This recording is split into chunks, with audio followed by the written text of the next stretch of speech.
जय मसीह की। आज कुछ ऐसी चीज़ मैं आप लोग से बोलूँगा जो आप लोग को ऑलरेडी पता है, लेकिन बस मैं आप लोग को याद दिलाना चाहता हूँ। हम लोग निकालेंगे वचन में मत्ती उसका 13 और 44 से 46 हम लोग पढ़ेंगे। बहुत ही साधारण और बेसिक बात है जो आप सभी लोग को पता है, लेकिन सिर्फ आप लोग को याद दिलाने के लिए मैं इस बात को दोबारा बोल रहा हूँ, क्योंकि कई बार ऐसा होता है जब हम लोग एग्ज़ाम की तैयारी कर रहे होते हैं तो कुछ जो सिंपल टॉपिक्स होते हैं उस पर हम लोग ध्यान नहीं देते हैं, लेकिन जो ज़्यादा कॉम्प्लिकेटेड होता है उस पर हम सारा ध्यान देते हैं, और जो बेसिक बातें होती हैं वो हम भूल जाते हैं। तो आइए हम लोग पढ़ेंगे मत्ती उसका 13 44 से 46 तक। स्वर्ग का राज खेत में छिपे हुए धन के समान है, जिसे किसी मनुष्य ने पाया और छिपा दिया, और मारे आनंद के जाकर अपना सब कुछ बेच दिया और उस खेत को मोल ले लिया। फिर स्वर्ग का राज एक व्यापारी के समान है जो अच्छे मोतियों की खोज में था। जब उसे एक बहुमूल्य मोती मिला तो उसने जाकर अपना सब कुछ बेच डाला और उसे मोल ले लिया।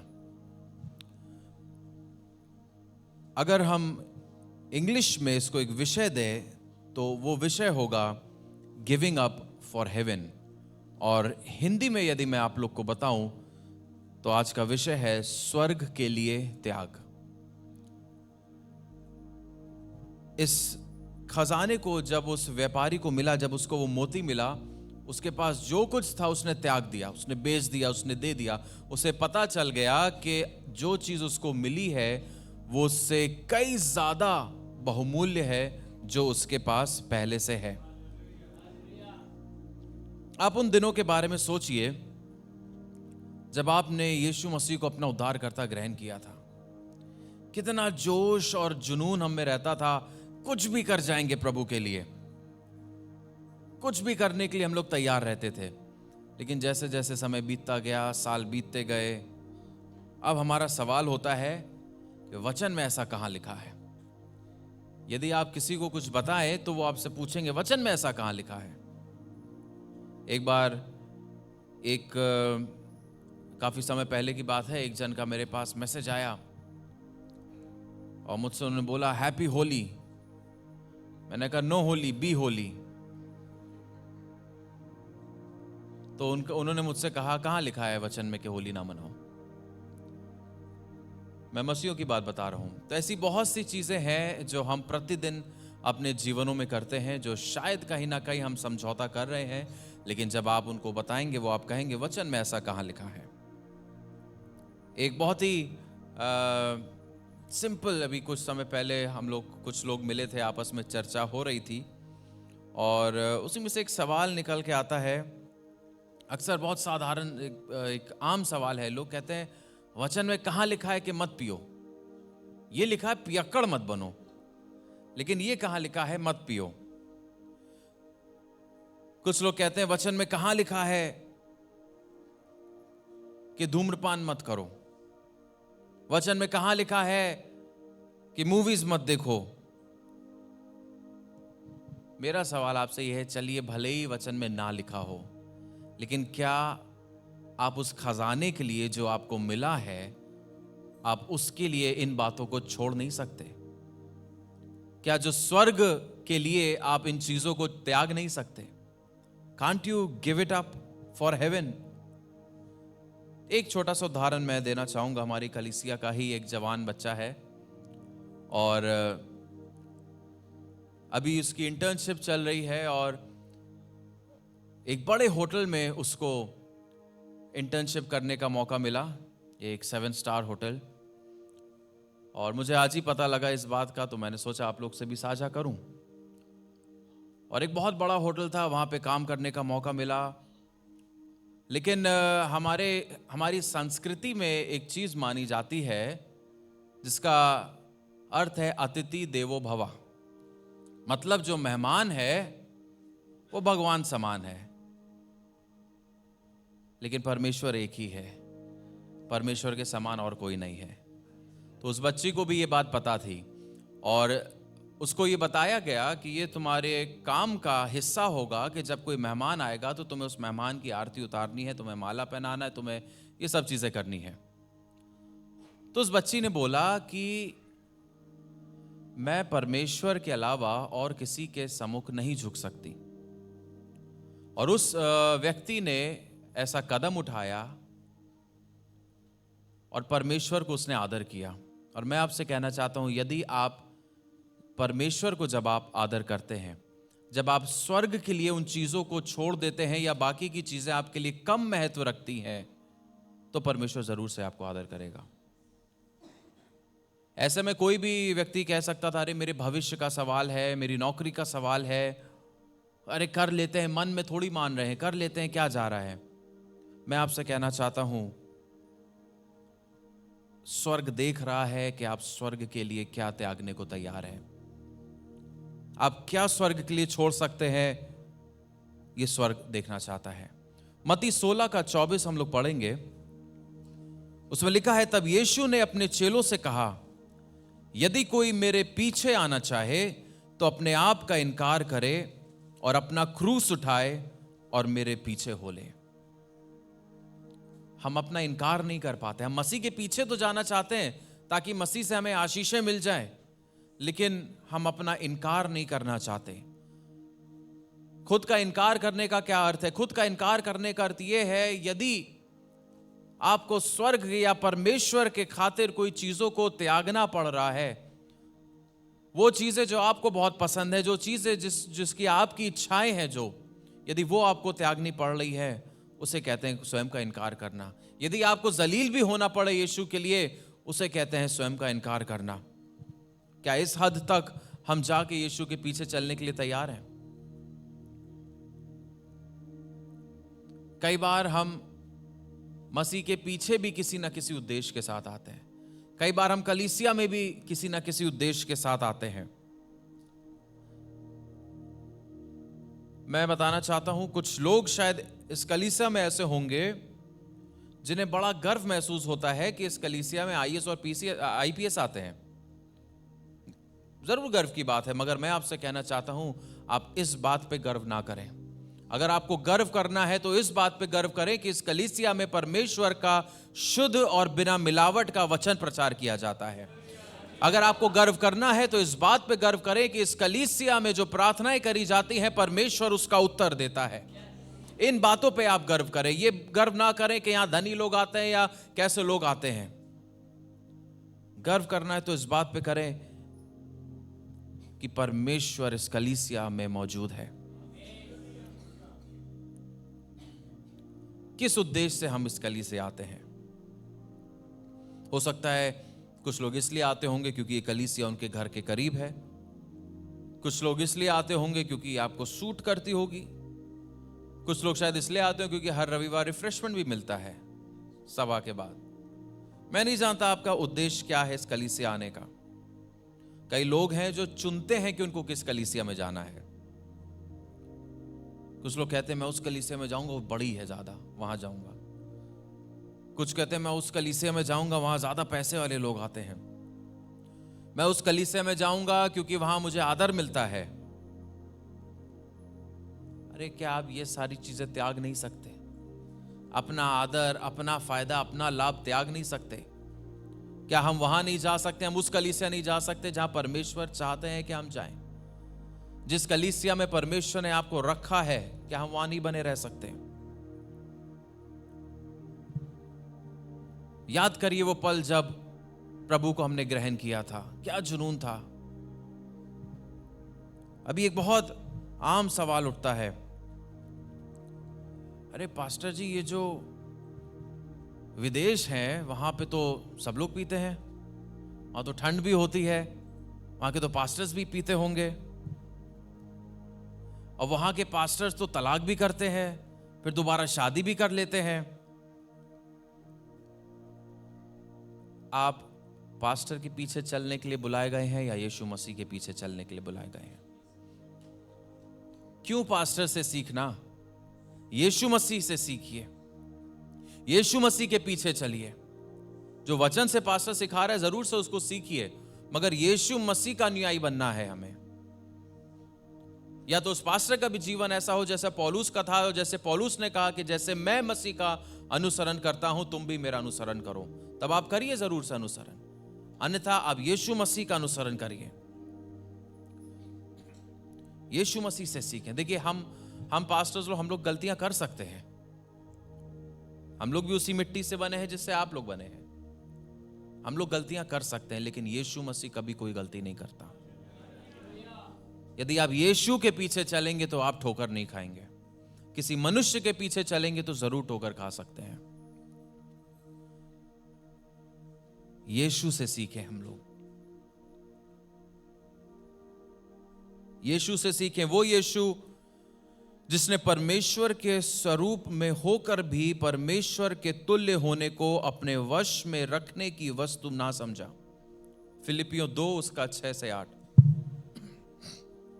वरन अपने आप को ऐसा शून्य कर दिया और दास का स्वरूप धारण किया और मनुष्य की समानता में हो गया और मनुष्य के रूप में प्रकट होकर अपने आप को दीन किया और यहां तक आज्ञाकारी रहा कि मृत्यु, हां क्रूस की मृत्यु को भी सह लिया।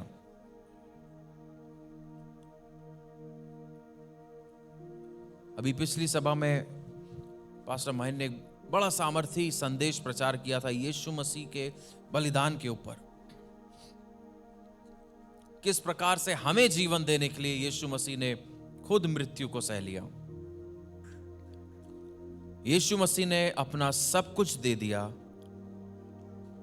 ताकि हम स्वर्ग पहुंच सकें, लेकिन हम स्वर्ग के लिए कुछ भी त्याग नहीं करना चाहते, हम स्वर्ग के लिए कुछ बलिदान नहीं करना चाहते। कुछ लोग तो अपनी नींद तक नहीं बलिदान करना चाहते, बाकी चीजें तो दूर की बात है। रविवार की सुबह कलीसिया आने से बेहतर उन्हें सोना लगता है, और कुछ लोगों को नींद से इतना प्रेम है कि कलीसिया के अंदर भी सोते हैं। क्या हम त्याग नहीं सकते कुछ बातों को उस स्वर्ग के लिए? वो स्वर्ग जहां यीशु चाहता है हम जाएं, जिसके लिए उसने सब कुछ त्याग दिया, हम नहीं त्याग पा रहे। कुछ लोग कहते हैं कि पास्टर जी आपको तो पता है हमारा व्यापार इतना ज्यादा है, काम इतना रहता है, संडे आ नहीं पाते हैं।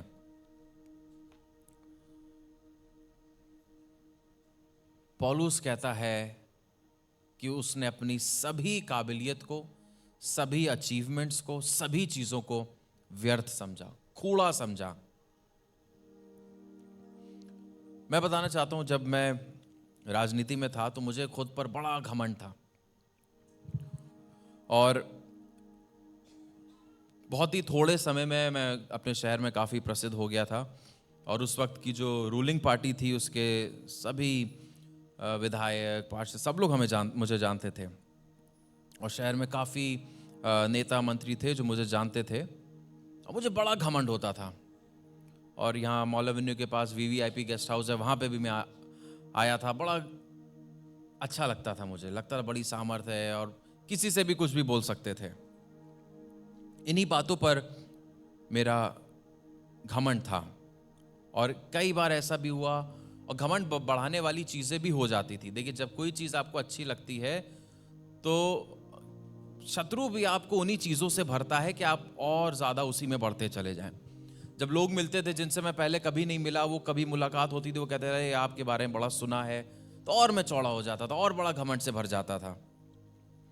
और फिर उसके बाद चुनाव की मैं तैयारी कर रहा था, कई बार ऐसा भी हो सकता था मैं फ़ोन से कई 100 लोग आ जाते थे, मुझे बहुत घमंड था, और मैं उन लोगों पर जो मेरे बुलाने पे आ जाते थे उन पर निर्भर करता था, जिन नेताओं मंत्रियों को मैं जानता था मैं उन पर निर्भर करता था। लेकिन एक दिन आया जब मैंने यीशु को जाना,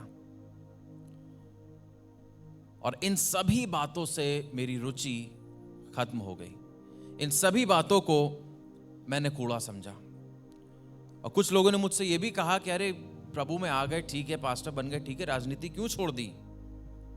अरे भाई, मुझे उसमें रुचि ही नहीं रही, क्योंकि अब मैं उसको कूड़ा समझता हूं।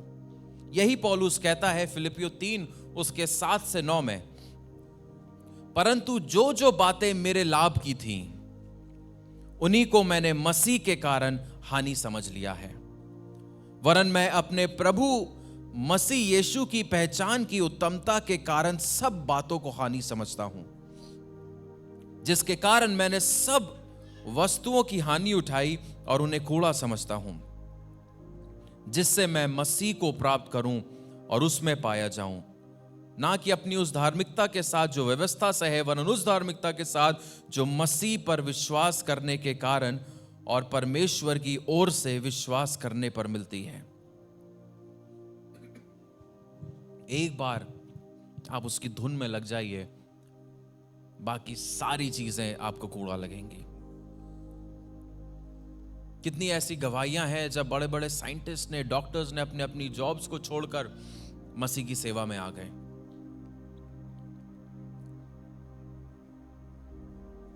उसकी धुन की जरूरत है ना। दाऊद कहता है, एक वर मैंने यहोवा से मांगा है और उसी के यत्न में मैं लगा रहता हूं, कि मैं उसके भवन में सर्वदा वास करूं।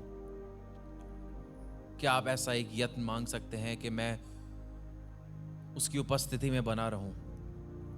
क्या ऐसी एक धुन हमें हो सकती है कि बाकी सभी चीजें हम छोड़ दें, त्याग दें?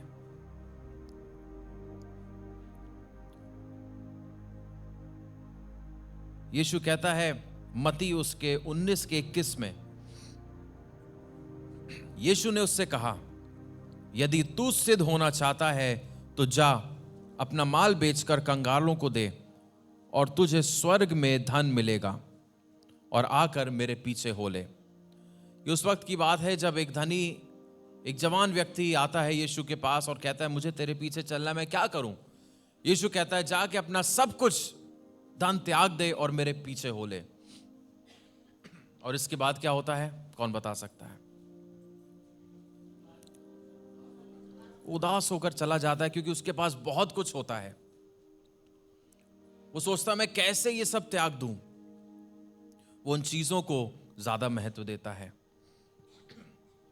कई बार हम लोग इतना शैक्षिक योग्य भी हो जाते हैं, हाईली एजुकेटेड भी हो जाते हैं, हमें लगता है यदि मैं प्रभु की सेवा करने लगा तो मेरी पढ़ाई लिखाई का क्या होगा? वो बर्बाद हो जाएगी। अगर मैं प्रभु की सेवा करने लगा, मेरी डिग्रीज का क्या होगा? वो बर्बाद हो जाएगी।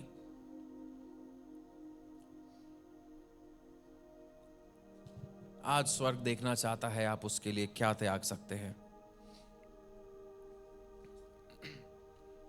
हम भी उसी जवान व्यक्ति की तरह कई बार यीशु से दूर हो जाते हैं उन चीजों के कारण जो हमारे पास है, हमारी पसंद, हमारी इच्छाएं।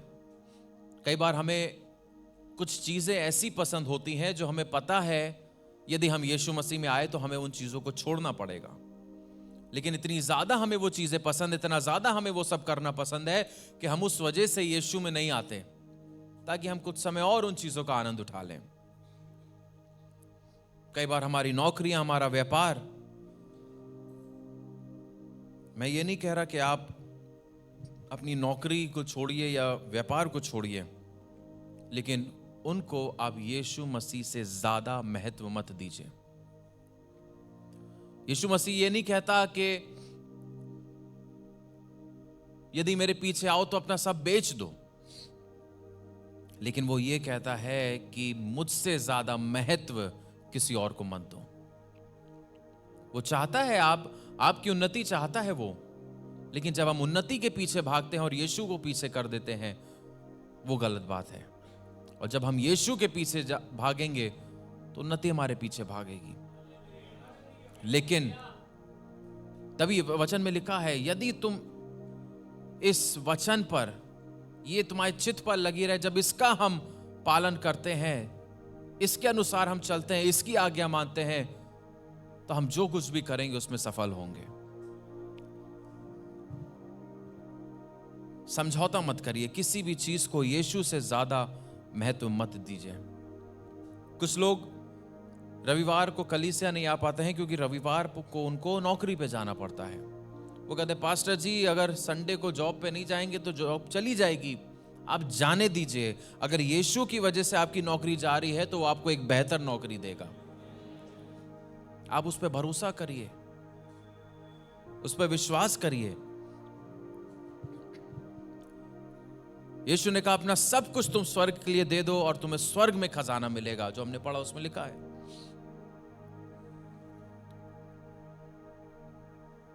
उसका यह मतलब नहीं अपना घर बेच दो, लेकिन यीशु से ज्यादा महत्व किसी और चीज को मत दो। कुछ लोग हैं जो प्रॉपर्टी के लिए जीते हैं, प्रॉपर्टी के लिए मर जाते हैं लड़ झगड़ के।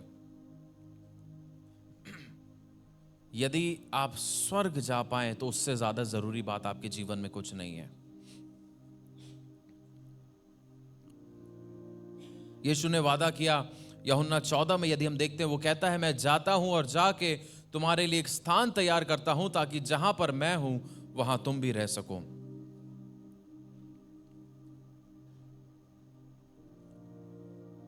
यीशु को महत्व दें। कुछ लोग हैं, हम लोग सोचते हैं कि हमारे पास ज्यादा संपत्ति है तो हमारा स्तर दूसरे से ज्यादा ऊंचा है, दूसरे के पास कम संपत्ति है, वो मुझसे ज्यादा निर्धन है, तो उसको हम लोग हम उससे बात नहीं करना पसंद करते, उसको बहुत हल्के में लेते हैं। लेकिन मैं आपको बताना चाहता हूं, किसी और को आप कम ना समझें क्योंकि वो पृथ्वी में आपसे ज्यादा धनी है, ज्यादा निर्धन है। क्या पता वो स्वर्ग में आपसे ज्यादा धनी हो। Do not consider less of others if they are poorer than you. Who knows if they are richer than you in heaven? हो सकता है अभी आपके बगल वाला व्यक्ति इस पृथ्वी पर आपसे ज्यादा गरीब हो और आप उसको तुच्छ समझते हो, लेकिन हो सकता है स्वर्ग में वो आपसे ज्यादा धनी हो, स्वर्ग में उसकी संपत्ति आपसे ज्यादा हो। हम नहीं जानते। कई बार ऐसा भी होता है जब माता पिता अपने बच्चों के लिए विवाह के लिए कोई साथी ढूंढते हैं, अरे मुझे डॉक्टर ही चाहिए है, इंजीनियर चाहिए है, बिजनेसमैन चाहिए है। ठीक है, कोई बुरी बात नहीं है, लेकिन मैं बताना चाहता हूं यदि आपका बच्चा परमेश्वर का है तो परमेश्वर की जिम्मेदारी उसका ख्याल रखना। आप छोड़ दीजिए ये सारी बातें। अब ये सोचिए कि वो व्यक्ति विश्वासी हो, यीशु मसीह का अनुयायी हो, ये सबसे जरूरी बात है। डॉक्टर, इंजीनियर, व्यापारी हो या ना हो, यीशु मसीह का अनुयायी हो, भले ही उसकी इनकम कम क्यों ना हो। मैं बताना चाहता हूं अपने जीवन से, जब मेरा विवाह होने वाला था मेरी पत्नी के साथ, उस वक्त मुझे कुछ नहीं मिलता था, मेरी कोई तनख्वाह नहीं थी, मुझे कोई सपोर्ट नहीं था, कुछ नहीं मिलता था। मुझे सपोर्ट मिलना, मेरी ये इस शहर की बात नहीं, मैं कहीं और पे था, और मेरे विवाह के ठीक 1 महीना पहले ही मुझे एक बहुत ही नॉमिनल सा सपोर्ट मिलना स्टार्ट हुआ। उससे पहले मुझे कुछ नहीं मिलता था, लेकिन उसके बावजूद भी मेरी पत्नी और उसके परिवार वालों ने शादी के लिए हाँ बोला, क्योंकि वो परमेश्वर की इच्छा थी। यदि वो चाहते तो देख सकते थे कि ये लड़का कितना कमाता है, क्या करता है, क्या नहीं, लेकिन उन्हें परमेश्वर की आज्ञा को माना। और एक दिन मैंने अपने फादर इन लॉ से कहा, मैंने कहा मैं विश्वास करता हूं कि परमेश्वर एस्थर से प्रेम करता है, और यदि वो उससे प्रेम करता है तो वो, अगर उसे पता है कि मैं उसका ख्याल नहीं रख सकता, तो वो उसका विवाह मुझसे नहीं होने देगा। यही बात आपको अपने बच्चों के लिए याद रखनी है। यदि आपका भरोसा है कि परमेश्वर आपके बच्चों से प्रेम करता है, यदि आपके बच्चे परमेश्वर के हैं, तो आपके बच्चों की जिम्मेदारी परमेश्वर की है। आप ये मत सोचिए कि कोई कितना बड़ा किसी का नाम है, कितना कमाता है, क्या है, नहीं, परमेश्वर उनके लिए करेगा, लेकिन वो यीशु मसीह का अनुयायी होना चाहिए, यीशु मसीह में चलने वाला होना चाहिए। आप विश्वास करिए, जब आप स्वर्ग के लिए त्यागते हैं तो परमेश्वर आपके लिए प्रबंध करेगा। एक समय था जब मैं खुद को दूसरों से बेहतर समझता था, और आज भी ऐसे बहुत से लोग हैं जो खुद को दूसरों से बेहतर समझते हैं। मैं कहना चाहता हूं, किसी को भी आप अपने स्तर के अनुसार मत तौलिए। हो सकता है कोई एक व्यक्ति आपके जितना पढ़ा लिखा ना हो सकता है कुछ बातों में वो आपसे कमजोर हो।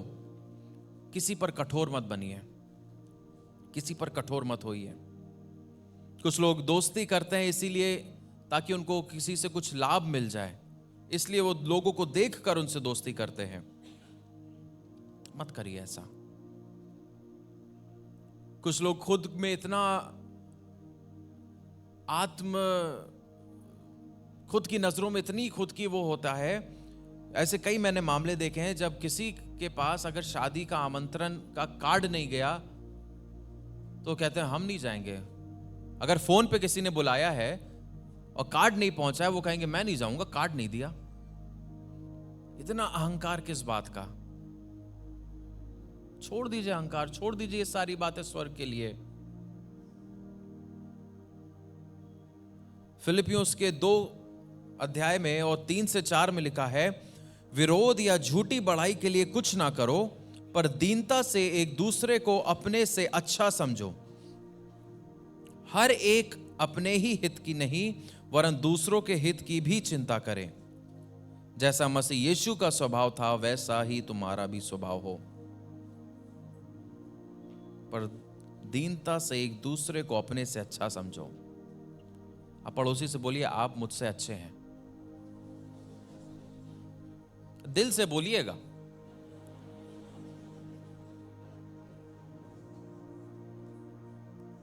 और ये होना चाहिए, हमें हमेशा दूसरों को खुद से बेहतर समझना चाहिए।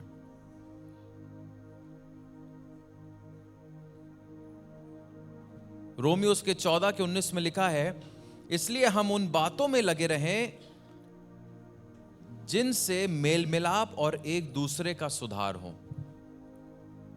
यदि हम आपस में बातें भी करते हैं तो ऐसी बातें करें जिससे हम एक दूसरे को बना सकें, एक दूसरे को बेहतर बना सकें, एक दूसरे का निर्माण कर सकें।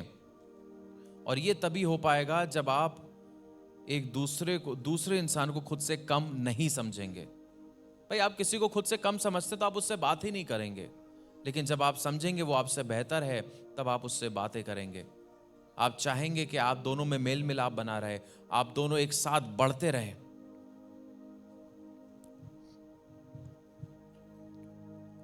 कुछ सवाल बस मैं पूछना चाहता हूं और उसके बाद मैं समाप्त करूंगा। Can't you give up your own interests for heaven? क्या हम अपनी खुद की रुचियों को स्वर्ग के लिए नहीं त्याग सकते? क्या हम अपने खुद के घमंड को स्वर्ग के लिए नहीं त्याग सकते? क्या हम अपनी गंदी भाषा को, गाली गलौज को स्वर्ग के लिए नहीं त्याग सकते? क्या हम अपनी बुरी आदतों को स्वर्ग के लिए नहीं त्याग सकते? क्या हम बुरी चीजों को देखने की आदत परमेश्वर के लिए नहीं छोड़ सकते? क्या हम अपनी गंदी इच्छाओं को नहीं त्याग सकते? क्या हम अपने अहंकार को नहीं त्याग सकते? क्या आप क्षमाहीनता को नहीं त्याग सकते? कई बार लोग क्षमाहीनता को अपने अंदर रखते हैं। मैं उसको कभी माफ नहीं करूंगा, मैं उसको कभी माफ नहीं करूंगी। अरे आप छोड़ दीजिए स्वर्ग के लिए। आप अपने ऊपर बोझ लेके चल रहे हैं। यीशु ने सब कुछ त्याग दिया ताकि हम उस स्वर्ग पहुंच सकें, लेकिन हम उस स्वर्ग के लिए कुछ नहीं त्याग रहे।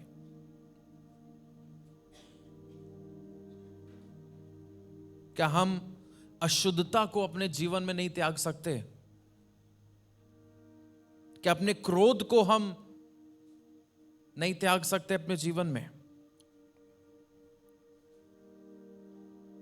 गलातियों 5:15 में लिखा है, पर यदि तुम एक दूसरे को दांत से काटते और फाड़ खाते हो तो चौकस रहो कि एक दूसरे का सत्यानाश ना कर दो। और हम इसी में लगे हुए हैं। जहां हम लोग जॉब्स करते हैं, जहां हम लोग रहते हैं, कलीसिया में, इसी में लगे हैं कि बस दूसरे को हम नीचा दिखाने पाए, हम उससे बेहतर दिखने पाए। छोड़ दीजिए, परमेश्वर आपको ऊंचा उठाएगा। वचन कहता है, those who humble themselves, God will exalt them। जो अपने आप को दीन बनाते हैं, परमेश्वर उन्हें शरोमणि बनाएगा। आप त्याग दीजिए अपना ऐसा स्वभाव।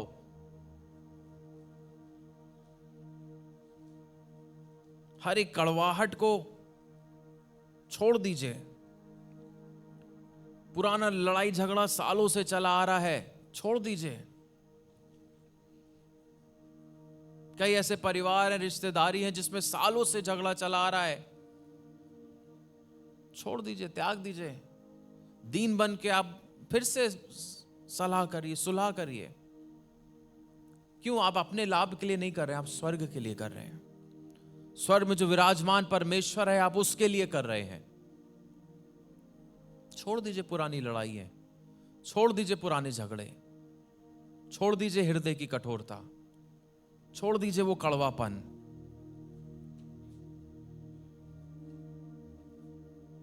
दो रविवार पहले हमने सुना था एक शुद्ध करी हुई दुल्हन। जब ये सारी बातें हम छोड़ेंगे, हम शुद्ध बने, तभी हम उस स्वर्ग पहुंच पाएंगे। ऐसी कितनी चीजें हैं जो हमें छोड़ देनी चाहिए, त्याग देनी चाहिए, मगर हम नहीं कर पा रहे हैं। मैं बताना चाहता हूं, यीशु ने सब कुछ अपना दे दिया, सब कुछ। अपनी महिमा उसने छोड़ दी, त्याग दी। किसके लिए? आपके लिए, ताकि आप स्वर्ग पहुंच सके। वो अपने उस स्थान को छोड़कर आ गया, त्याग कर आ गया आपके लिए। उसने अपनी देह त्याग दी आपके लिए। उसने अपना लहू त्याग दिया, एक एक बूंद तक उसने त्याग दी आपके लिए, ताकि आप वहां पहुंच सके जहां पर वो हो। मगर हम नहीं कुछ त्याग पा रहे हैं।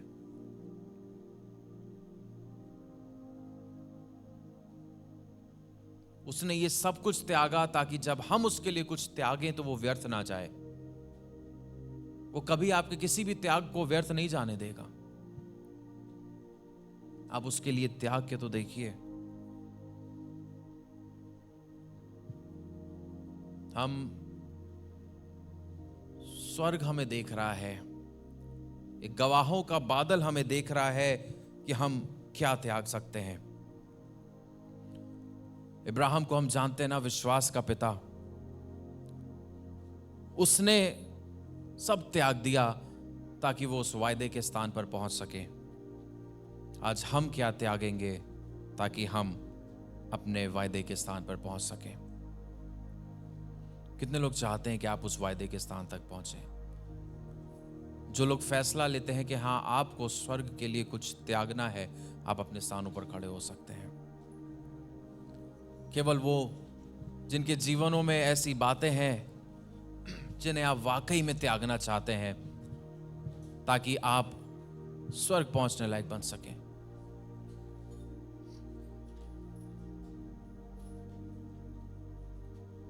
मैंने कहा है इसलिए आप लोग मत खड़े होइएगा, लेकिन सिर्फ इसलिए खड़े होइए यदि आप कुछ त्याग कर, जिन चीजों से आपको खुद घृणा है, जो चीजें आपके जीवन में है, आपको खुद घृणा होती उन चीजों से कि ये मैं ऐसा ना करूं, मेरे अंदर भी ऐसा है, उन चीजों को आज त्यागना है। कुछ चीजें शायद ऐसी होंगी जो हमें बहुत पसंद है करना, लेकिन हम जानते हैं वो परमेश्वर के वचन के अनुसार नहीं है। आज उन चीजों को हम लोग यहां से त्याग कर जाएं, ताकि यीशु मसीह का जो त्याग था हमारे लिए, वो हमारे जीवन में व्यर्थ ना जाए। और उसने इसीलिए अपना सब कुछ त्यागा ताकि जब आप त्यागे तो आपका वो त्याग व्यर्थ ना जाए। आज स्वर्ग देख रहा है कि हम किन बातों को त्याग कर जा सकते हैं। हम लोग प्रार्थना करें कि परमेश्वर, हो सकता है मेरा क्रोध, मेरी कुछ गलत आदतें, मेरा बुरी तरीके से किसी को जवाब देना, शायद मुझ में लालच हो जो मैं किसी और को बता नहीं सकता।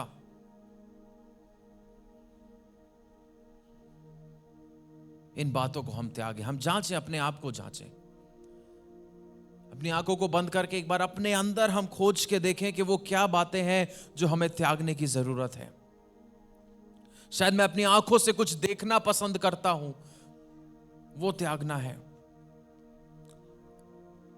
प्रभु यीशु, आज इस जगह पर हम इस फैसले को लेते हैं प्रभु, जिस प्रकार से उस व्यापारी को जब वो मोती मिला, एक बहुमूल्य मोती, उसने अपना सब कुछ त्याग दिया ताकि वो उस मोती को प्राप्त कर सके, उस खजाने को प्राप्त कर सके। प्रभु, एक स्वर्गीय हमारा एक खजाना है। यीशु, आप हमारे लिए खजाना है, हम इसे नहीं खोना चाहते। हम इस संसार की सभी चीजों को प्रभु त्यागना चाहते हैं।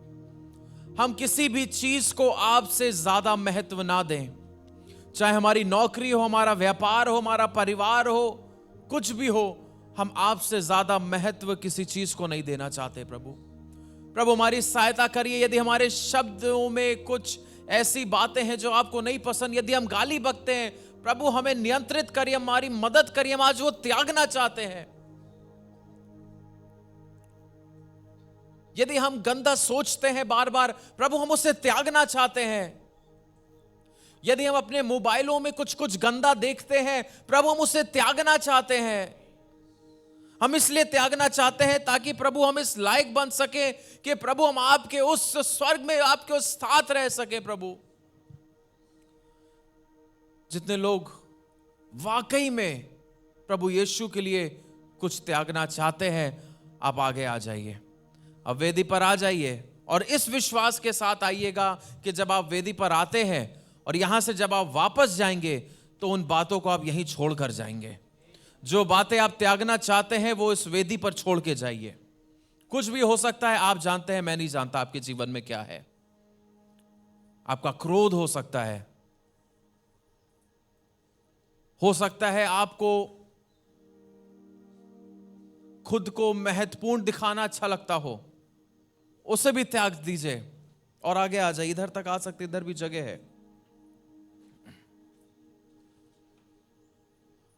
और जितना करीब आ सकते हैं वेदी के, उतना करीब आ जाइए। और जो लोग आगे हैं, आप लोग और वेदी के पास आ जाइए, निकट आ जाइए। ठीक है,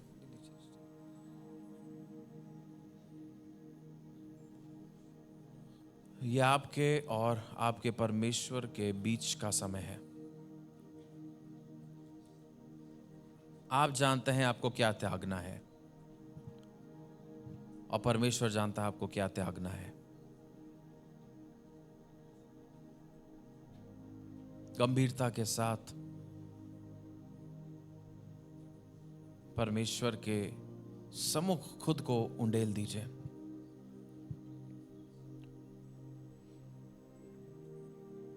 हर एक हृदय को परमेश्वर जानता है। अभी तक किस हृदय में शायद कोई कलंक हो, किस हृदय में दाग हो, किस हृदय में झुर्रियां हैं, परमेश्वर जानता है। शायद हमारी कुछ बातों की वजह से वो दाग है जो हम छोड़ना नहीं चाह रहे। प्रभु, बार बार मैं जो बुरा मान जाता हूं, ये स्वभाव भी मैं त्यागना चाहता हूं आज। प्रभु, जब मेरी कोई तारीफ करता है, मुझे बड़ा अच्छा लगता है, वो स्वभाव भी मैं त्यागना चाहता हूं आज। जब मुझसे कुछ ऊंची आवाज में कोई बोल देता है तो मुझे क्रोध आ जाता है, वो स्वभाव मैं त्यागना चाहता हूं। प्रभु, जब मुझसे कोई कुछ काम कराता है, मुझे अच्छा नहीं लगता, वो स्वभाव मैं त्यागना चाहता हूं। प्रभु, जब मुझे कोई करेक्ट करता है तो मेरा ईगो हर्ट हो जाता है, वो स्वभाव मैं त्यागना चाहता हूं। प्रभु, मेरे जीवन में जो भी आपकी ओर से नहीं है, उसे आज मैं त्यागना चाहता हूं। मैं त्यागना चाहता हूं प्रभु, ताकि मैं उस खजाने को प्राप्त कर सकूं जो आपने मेरे लिए रखा है। प्रभु, मैं खुद को आपके हाथों में सौंपता हूं। ऐसी प्रार्थना आप लोग करें।